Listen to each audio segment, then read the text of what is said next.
I didn't say she stole my money. I didn't say she stole my money. I didn't say she stole my money. I didn't say she stole my money.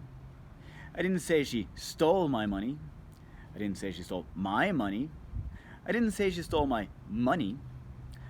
If you're a language nerd like me, you love this sentence. It's 7 words and 7 different meaning of the whole sentence only based on which word you emphasize.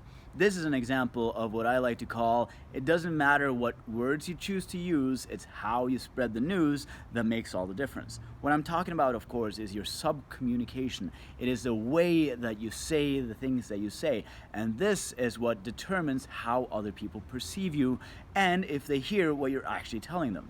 If you look at your friend and go, wow, that's a nice dress, now you've just made her day. You're being a nice person. If you look at the same friend and goes, wow, that's a nice dress, now you're being a dick. The way that we emphasize our words, the tonality that we use, our body language and facial expressions, our tempo, all of this helps to communicate what we're trying to communicate. Did you know that most arguments don't actually start because people have a difference of opinion? They start because of the way they express those differences. If you're using too sharp of a tone or you sound condescending or patronizing, this will often trigger other people and start the fight. So, if you want to be an expert communicator, if you want to be able to communicate strongly and clearly without misunderstandings and in the way that you want to be heard, you got to practice your sub-communication. You got to practice communicating in a way that tells them what you're feeling while you're saying this.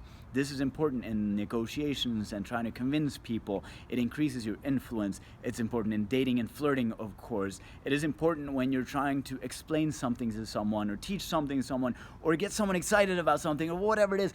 It is your sub-communication that determines how you're perceived and how they interpret what you're saying. So start practicing it, because most people practice the words they're going to say. They go over those in their head over and over again, and they choose their words wisely.